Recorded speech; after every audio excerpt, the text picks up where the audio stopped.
자, 오늘 우리가 이 복음을 이제 받고 예수를 믿게 됐는데요. 이 복음이 어떻게 이렇게 흘러가고 전해지고 했는가? 참 비밀이에요. 어떻게 2000년 전에 그 예루살렘에서 시작했던 그 복음이 어떤 경로를 거쳐서 오늘 우리에게까지 왔느냐? 참 신비로운 것입니다. 자, 핍박을 받았던 유대인들이 많이 흩어지죠. 흩어지는데 어디로 많이 가느냐 하면 첫 번째가 안디옥이라는 곳이 나옵니다. 안디옥, 예루살렘으로부터 한 300마일 떨어진 곳입니다. 항구 도시고 부산처럼 또 그러다 보니까 굉장히 문화적으로 화려한 사치로운, 그러면서 도덕적으로 타락한 도시로도 알려져 있습니다. 안디옥 사람들이 섬겼던 우상이 있는데 바쿠스라는 신입니다. 바쿠스, 우리가 흔히 얘기하는 바카스입니다. 이게 술신, 주신입니다. 술신이란 말이죠. 세속적인 도시라고 알려져 있습니다. 자, 이 안디옥에 복음이 들어간 거죠. 19절에 보면 그때의 스데반의 일로 일어난 환란으로 말미암아 흩어진 자들이 베니게와 구브로 안디옥까지 이르러 유대인에게만 말씀을 전하는데, 그동안은 어떤 특정한 사람들이 복음을 전했는데 오늘 이 본문 19절에 보면 디아스포라, 흩어진 무명의 사람들이 복음을 전했어요. 그리고 복음을 듣고 믿는 사람들이 늘어났습니다. 21절에 보니까 주의 손이 그들과 함께 하심에 수많은 사람들이 믿고 주께로 돌아오더라. 굉장히 빠르게 복음이 전해지고 있습니다. 흩어진 사람들이 모여 공동체를 이루게 됐죠. 그러니까 예루살렘에 있는 교회의 사도들이 안디옥이라는 도시에서 많은 사람들이 예수를 믿는다는 소식을 듣고 한 사람을 파송합니다. 그 사람이 바로 바나바라는 사람입니다. 22절에 보니까 예루살렘 교회가 이 사람들의 소문을 듣고 바나바를 안디옥까지 보내니, 자, 여기에 바나바라는 한 사람을 우리가 주목할 필요가 있습니다. 이 바나바라는 인물은 예루살렘 교회가 매우 신뢰하던 사람인데 이 사람을 파송한 거죠. 자, 바나바에 대해서는 4장 후반부에 이미 나왔습니다. 자신의 밭을 팔아서 사도들의 발 앞에 가져왔던 헌신적인 사람. 사도행전 4장 36절을 보면 구브로에서 난 레이족 사람이 있으니 이름은 요셉이라. 사도들이 일컬어 바나바라, 번역하면 위로의 아들이라 하니 그랬습니다. 오늘 본문에서도 바나바에 대한 이제 평가가 나오는데 24절에 보니까 바나바는 착한 사람이요 성령과 믿음이 충만한 사람이라 이에 큰 무리가 주께 더하여지더라 그랬습니다. 이 바나바의 역할이 굉장히 눈에 띄는데 그는 특별히 위로의 사람이다. 영적 리더십의 모델로서 우리는 바나바를 놓칠 수가 없습니다. 이런 좋은 교회 안에는 좋은 리더들이 있습니다. 좋은 리더들이 있기 때문에 그 교회가 좋은 교회가 된 것이죠. 오늘 바나바가 그 인물입니다. 그는 위로의 아들이라. 위로라는 이 말은 다르게 표현하면 격려를 잘한다, encouragement를 잘하는 사람, 사람을 일으켜주고 세워주고 격려하고 박수를 쳐주고 등을 두드려주는 이 일, 응원하고 지지해주는 일, 이런 품이 넓은 사람이죠. 옹졸한 사람은 결코 이렇게 할 수가 없습니다. 비판하고 정죄하고는 잘하지만 이 격려는 아무나 할 수 있는 게 아니에요. 특별히 이 바나바의 매우 중요한 역할은 사울이라고 하는 한 사람을 이 교회에 청빙을 불러온 것입니다. 그러니까 묻혀있던, 언둔해 있던 사울이라고 하는 한 인물을 이제 역사의 정면에 등장시킨 인물이 바로 바나바라고 하는 것입니다. 자, 사실 이 사울이 회심을 한 이후에 그에 대한 딱지가 떨어지지를 않아요. 왜냐하면 교회를 핍박하고 예수 믿는 사람을 잡아 가두고 죽이던 일에 앞장섰던 그가 회심을 했을지라도 교회가 그들을 온전히 받아들여 주지를 않았습니다. 자, 그런데 바나바가 그 사울을 다소로 가서 안디옥으로 불러옵니다. 그리고 그 기용을 곱지 않은 시선으로 사람들이 바라보았지만 바나바가 워낙 예루살렘 교회로부터 신망을 받았기 때문에 그가 사울을 불러오는 일에 기여를 한 것입니다. 아마 바나바가 없었으면 사울의 등용은 어려웠을 것입니다. 오늘 여러분, 어쩌면 무명의 한 사람으로 사울이 다소 지역에서 묻혀져 있을 수밖에 없었는데, 바나바가 역사의 전면에 등용시키고 안디옥 교회의 지도자로 우뚝 서게 하고 세계 선교에 앞장을 서는 인물로 쓰여지게 된 것은 이 바나바의 분별력, 그리고 바나바의 그 한 사람을 일으키는 격려의 사역이 바로 이 일이 가능하게 한 것입니다. 자, 바나바가 그러면 왜 사울을 찾았을까? 25절 26절에 보니까 바나바가 사울을 찾으러 다소에 가서 만남에 안디옥에 데리고 와서 둘이 교회에 1년간 모여 있어 큰 무리를 가르쳤고, 제자들이 안디옥에서 비로소 그리스도인이라 일컬음을 받게 되었더라. 자, 사울을 찾으러 간 이유는 사울의 역할 때문입니다. 믿는 사람들이 빠르게 늘어나니까 그들에게 가르칠 지도자가 필요했습니다. 그런데 바나바는 사울이 떠올랐던 거죠. 사울은 아직 공인된 사람이 아닙니다. 과거의 전력이 있습니다. 그러나 바울은 사울이야말로 이 이방인 회심자들을 가르치는 일의 적임자라는 걸 알았어요. 아마도 그 전까지는 사울은 다소라는 지방에서 그냥 조용히 그 가까운 곳의 사람들을 말씀을 가르치는 일을 해왔을 겁니다. 그런데 그를 안디옥으로 이끌어낸 거죠. 그래서 안디옥 교회는 그야말로 예루살렘을 벗어난 이방 지역에 독특한 선교적 교회가 세워지며, 비유대인 그리고 이방 선교, 다른 문화로 넘어간 복음으로 세워진 교회, 의미 있는 교회가 이 안디옥 교회가 되는 거죠. 자, 스데반의 순교, 빌립 집사의 전도, 그리고 베드로의 고넬료 집에 일어난 성령 사건들이 이어져 오늘 안디옥에까지 이르게 되었습니다. 자, 바나바와 바울이 안디옥에서 한 일은 1년간 큰 무리들을 가르쳤다. 아마 바나바는 사람을 모아주고 바울은 가르치는 일을 했을 거예요. 그리고 이 가르치고 배우는 일이 교회를 세워가는 핵심적인 것을 바나바는 알았던 거죠. 처음 세워진 신생교회에 가장 필요한 것은 하나님의 말씀이었습니다. 그리고 이 안디옥 교회는 처음으로 유대인보다 비유대인들이 더 많은 최초의 교회가 되었습니다. 그리고 이 예루살렘 교회보다 이 안디옥 교회는 훨씬 더 자유로운 분위기, 예루살렘 교회는 보수적인 교회였다면 안디옥 교회는 개방적인 분위기, 예루살렘 교회는 전통적 모델이라면 안디옥 교회는 선교적 모델로, 예루살렘 교회는 폐쇄적 공동체라면 안디옥 교회는 개방적인 공동체, 예루살렘 교회는 불러 모으는 일에 힘을 썼다면 이 선교적 모델인 안디옥 교회는 모으는 것보다 흩어지는 것을 집중했던 교회. 그래서 이 안디옥 교회는 지금도 2000년이 지난 오늘도 안디옥 교회는 오늘 세계의 모든 교회의 모델이 되고도 남는 것입니다. 자, 이 안디옥 교회, 그 교회의 핵심은 말씀을 가르치고 배우는 일이라는 것을 바나바가 깨닫고 사울을 불러왔고, 사울을 중심으로 해서 안디옥 교회에서 가르치는 일을 열심히 하다 보니 안디옥 교회라고 하는 것이 세워지게 되었습니다. 그리고 이 교회에서 비로소 오늘날 우리가 불려지는 그리스도인이라는 이름을 일컬음을 받게 되었다는 거예요.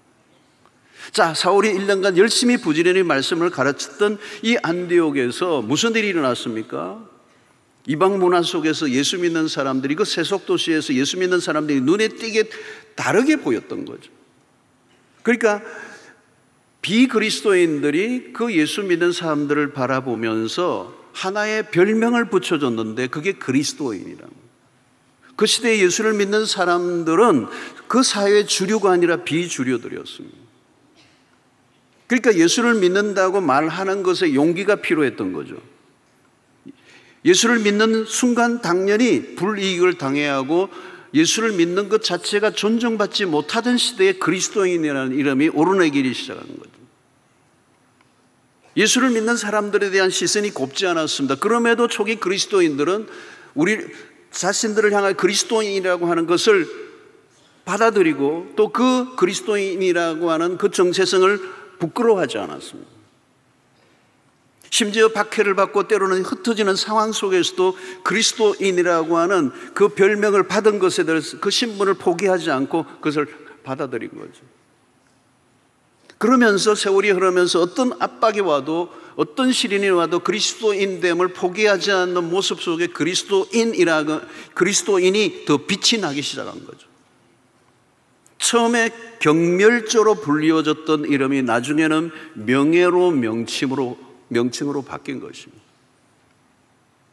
여러분, 우리의 이름은 그리스도인입니다. 오늘날 이게 2000년이 지나면서 우리는 자연스럽게 우리가 이 그리스도인이라는 이 칭호를 그대로 자연스럽게 받아들이고 있습니다.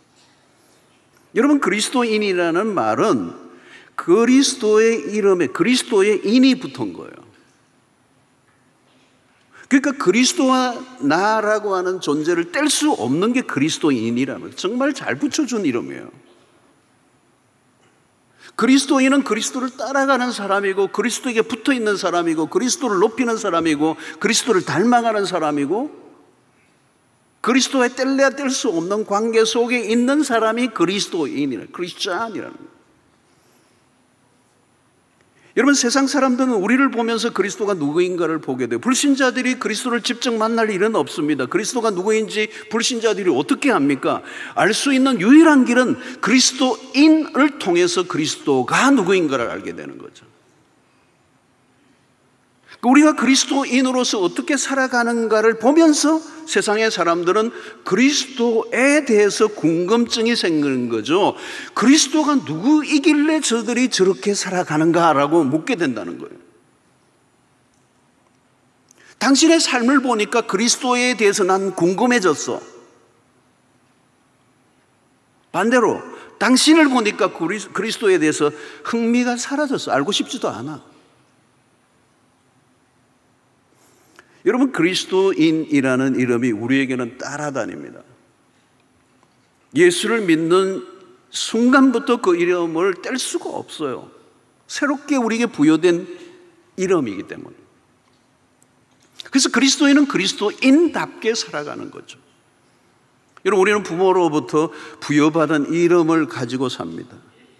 그 이름은 중요해요. 그 이름에 따른 의미들이 있어요. 부모가 그 이름을 지어줄 때 자녀에 대한 기대가 그 안에 듬뿍 담겨 있습니다. 그래서 자녀들은 그 이름에 부끄럽지 않게 사려고 애를 쓰는 거예요.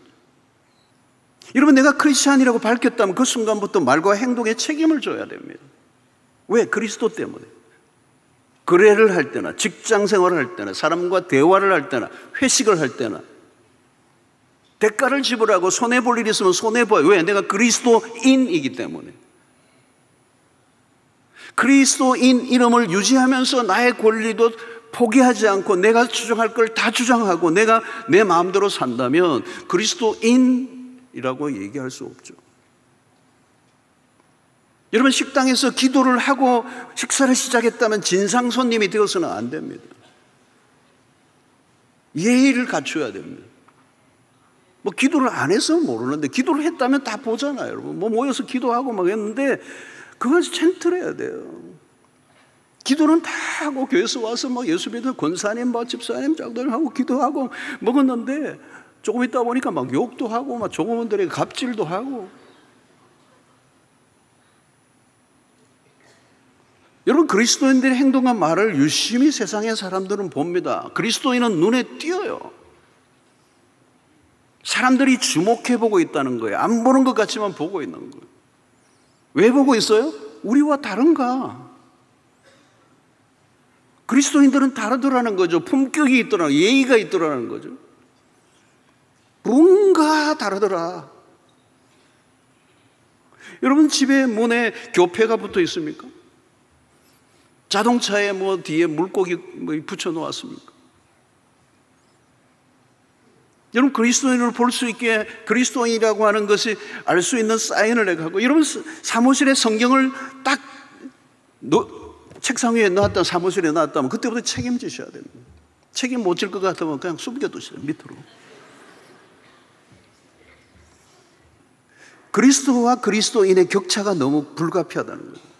격차 정도가 아니라 정반대의 삶을 산다면 그리스도인으로 인하여 그리스도가 순환을 당하겠는데, 그리스도와 나의 존재가 연결되어야 된다는 것, 우리의 행동 하나하나가 그리스도의 명예에 영향을 주기 때문에.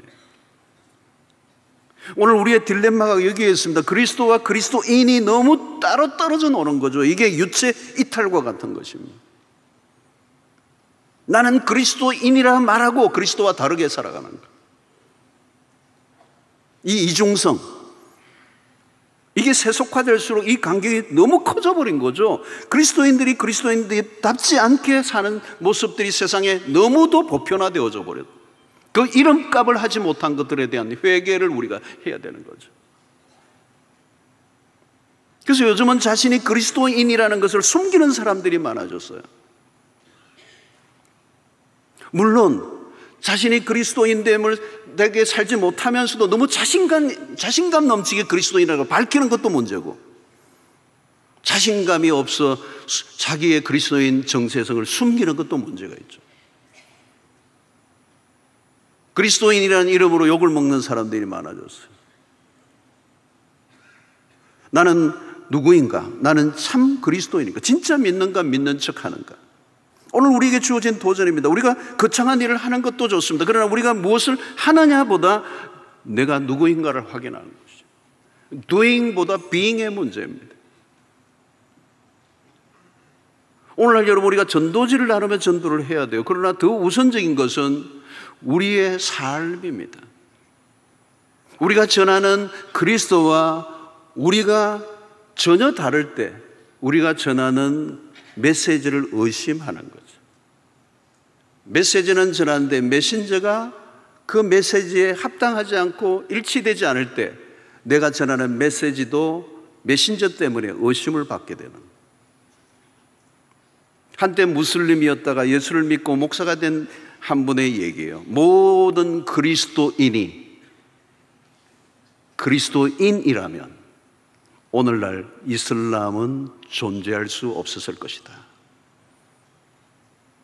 현대사회는 이미 기독교가 많이 알려져 있어요. 그런데 왜곡된 그리고 퇴색된, 왜? 그리스도인으로 인하여 퇴색된 기독교를 전한 것입니다. 안타깝게도 코로나 팬데믹이 지나면서 종교 신뢰도에 앙케이트를 돌렸는데 개신교가 24%로 심각한 상태로 종교 가운데 최하위로 떨어졌어요.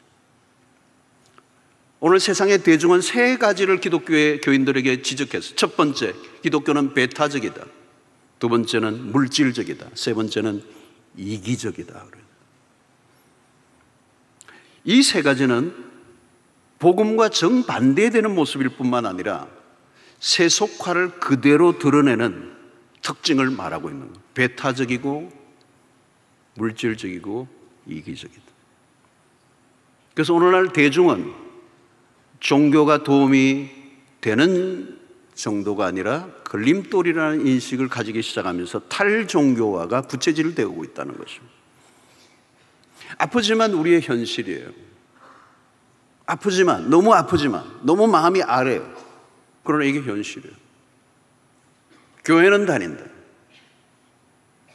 교회를 다녀요. 그런데 교회를 다니지 않는 사람과 무엇이 다르냐 하는 거죠. 그래서 오늘날 우리는 후기 기독교 그리고 탈기독교적인 시대를 살고 있습니다. 기독교에 대해서 비웃고 폄하하는 일들이 넘치는 세상을 살고 있습니다. 젊은이들이 보는 넷플릭스 안에 오징어 게임부터 시작해서 다양한 것들이 우리를 기독교인들, 때로는 기독교 목회자에 대한 폄하하는 그런 희화화한 것들이 얼마나 많습니다. 이미 오래전에 박찬욱 감독이 했던 친절한 금자씨에서 내었던 그리스도인들을 향한 그 하나의 그 문구가 뭐예요? 너나 잘하세요 였어요. 이제 우리의 말이 먹히지 않는, 말보다 말하는 게 아니라 그 말한 것을 보여주지 않으면 아무도 믿으려고 하지 않는, 그래서 그리스도의 이름을 위해 기꺼이 대가를 지불하는 삶을 살지 않으면 그리스도인으로 인하여 그리스도가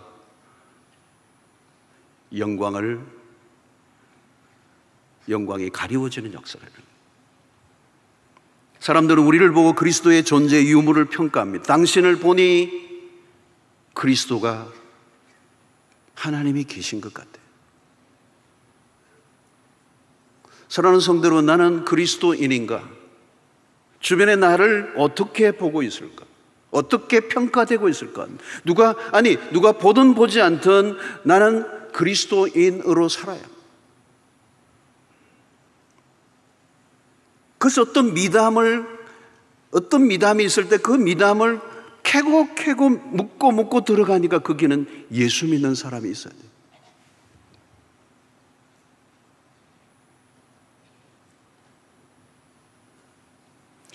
우리는 하나님이 보시기에 나는 누구인가? 세상의 평판보다 하나님 앞에서 나는 누구인가?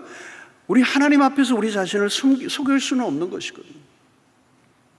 나는 혹시 가짜가 아닌가? 우리는 우리 자신을 정직하게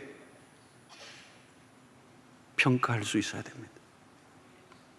여러분, 1세기의 그리스도인들, 우리 한국에 이제 선교 140년이 가까운 이때 우리의 초창기의 그리스도인들은 그냥 그리스도인이었습니다. 이의가 없었습니다. 거친 핍박 속에서 믿음을 지켰던 선조들, 그들은 그냥 그리스도인이었어요. 이제 우리가 고민해야 될 시기가 되고 왔어요. 그리스도인이라는 이름을 떼고 살 것인가?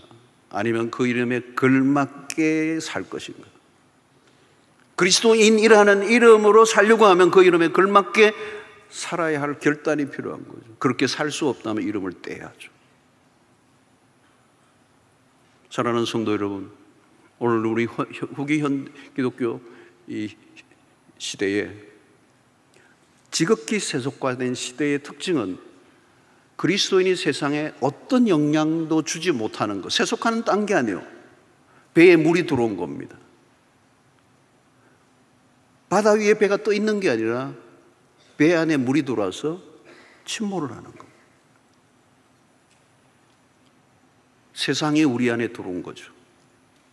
우리가 세상과 세상이 너무 흡사하게 닮아 있다는 것. 이게 세속화예요. 그래서 우리가 세상에 줄 수 있는 영향력이 아무것도 없는, 빛과 소금의 역할을 우리에게 계지만 세상에 줄 수 있는 영향력이 아무것도 없고 우리가 세상 사람과 빼닮았을 때 그것을 우리는 세속화라고 그래요.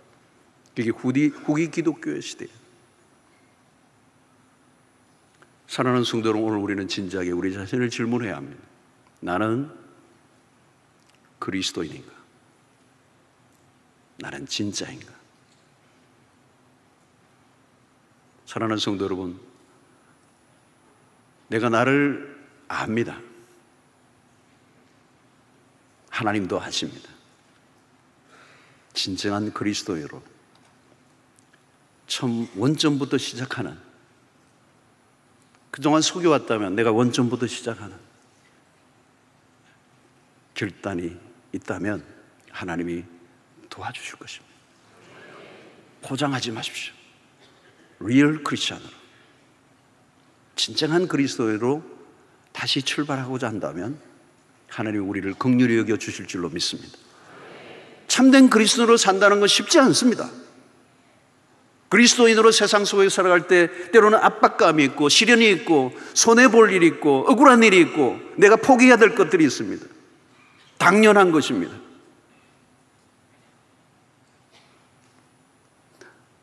그리스도인이라는 이름을 지키기 위해서 내가 당한 희생과 헌신 그리고 손해보는 일이 있다면 주님이 그것을 기억해 주실 것입니다. 우리의 그리스도인이 된 이후에 우리의 인생은 우리가 책임지는 게 아닙니다. 우리의 인생을 하나님이 책임져 주실 것입니다. 세상도 쫓고 하나님도 쫓고 그럴 수는 없습니다. 오직 한 분만을 쫓아야 합니다. 그분만을 바라보고 나아가게 될 때 하나님께서 우리의 인생에 그 명예로움을, 그리스도인이라고 할 때 그 그리스도가 우리의 삶을 개런티해 주시고 우리를 승리의 길로 이끌어 주실 줄로 믿습니다. 이 세상과 타협하지 않고 참 그리스도인으로 살아가는 여러분들 되시기를 주의 이름으로 축원합니다.